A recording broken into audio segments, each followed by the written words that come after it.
Et donc, c'était devenu une référence et j'hésitais vraiment pas à appeler Hugues quand on a eu des problèmes, notamment quand on est passé avec la nouvelle réglementation, etc.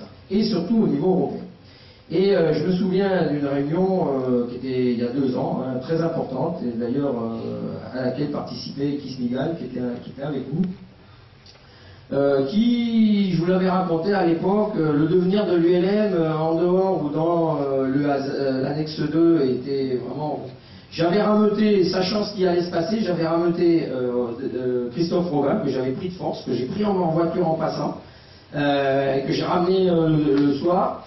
Et j'avais demandé à Hugues le Cardinal de venir au nom de la France, de la DGAC, parce qu'il y avait des représentants d'Angleterre, etc. Et il m'avait dit, bah non, j'ai du boulot, j'ai une autre réunion et tout. J'ai dit, si, il faut venir, j'ai tellement embêté qu'il a décidé de venir. Et il est venu. Et lors de cette réunion, qui était fondamentale, ils ont raconté des trucs sur les ULM qui étaient tels et de ce qu'ils voulaient en faire, que moi je bouillais évidemment. Et j'avais toujours envie d'intervenir. On était l'un à côté de l'autre, il le voyait bien, Hugues, et il me disait, mais non, attendez, ça... Là.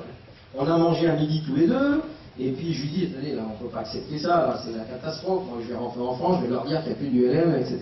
Il me dit, mais attendez, Dominique, vous allez voir, et tout, il faut passer ces banderies au moment où il faut.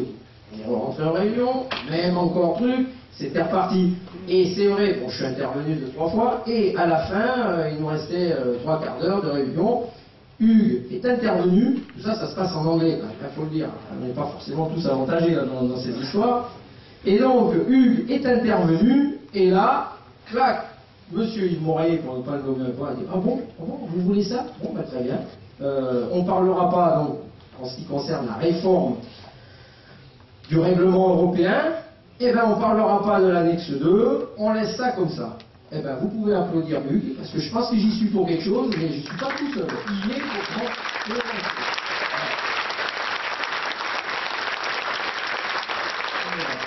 pour donc, Hugues, avant de vous laisser la parole, alors oui, maintenant, il monte une boîte qui va en Italie, puisque sa femme est d'origine italienne, qui va d'une part travailler sur la navigation de plaisance, là, je crois, vous allez le dire, mais en même temps aussi, je crois que que tu veux continuer dans le conseil aéronautique, etc., et notamment vis-à-vis de l'EASA. Alors moi, ça m'intéresse énormément parce que ça va énormément nous intéresser d'avoir quelqu'un qui connaît. Ah oui, comme dit Evelyne, il va falloir payer. Bon, peut-être il me fera un prix, c'est pour ça que maintenant je vois, depuis cette que la trésorière est à côté, voilà, donc il ne faut pas la faire pleurer.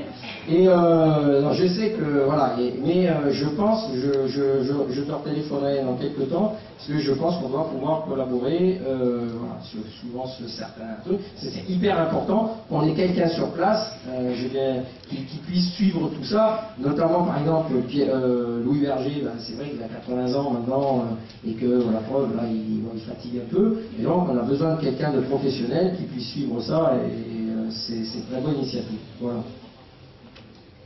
Et c'est tout à fait...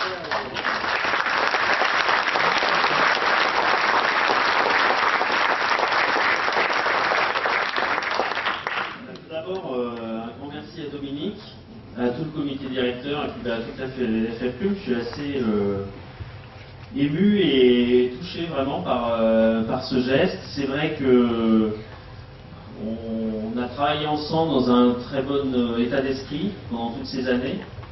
Je suis resté que 19 ans à la DGAC, donc l'aviation légère. Et on a toujours eu un très bon état d'esprit, un très bon contact. On n'était pas toujours d'accord, mais on se disait les choses simplement. Et effectivement, sur des dossiers importants comme l'Europe, l'annexe 2. Alors, Dominique est gentil avec moi quand il raconte son anecdote. Les réunions internationales, ça demande de l'expérience. Et il y a des moyens, et très souvent, elles se jouent avant la réunion.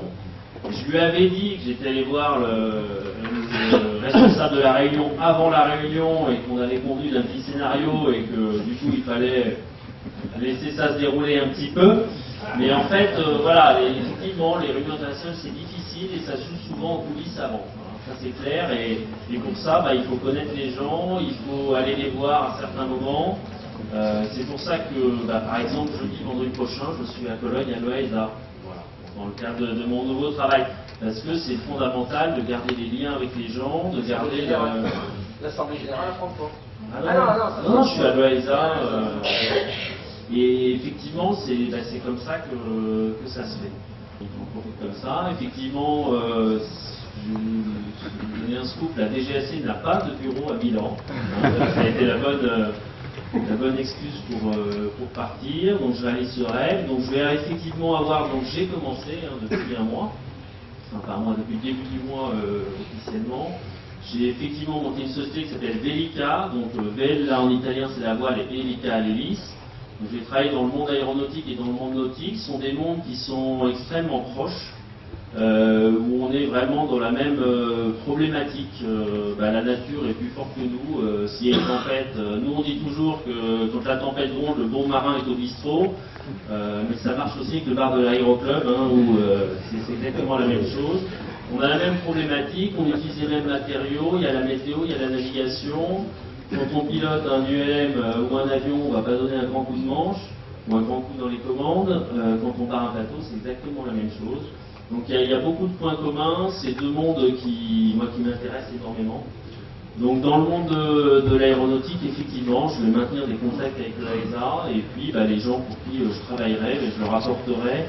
C'est ce que je fais actuellement avec des gens qui ont des projets de commercialisation d'engins volants. Ils sont perdus devant cette réglementation qui est effectivement très complexe. Et donc je leur apporte ça et l'accès à tout ça. Voilà. Bon, en tout cas, un immense merci. Je suis très touché par ce geste. Je n'étais pas obligé de le faire. Je m'en vais. Je suis plus à la DGAC. Donc j'en suis d'autant plus touché, Dominique. C'est vraiment quand j'ai reçu votre courrier, j'étais assez ému et donc c'est la première médaille de ma vie. À part les médailles sportives. Et ça a aussi interpellé mes enfants. Et ils ont vu aussi que ça me touchait. C'était aussi un moment familial intéressant. Donc je vous remercie, je vous souhaite bonne continuation. C'est vrai que la Fédé aujourd'hui est structurée, vous êtes nombreux, vous faites beaucoup de choses. Donc bravo pour tout ça et puis à très bientôt.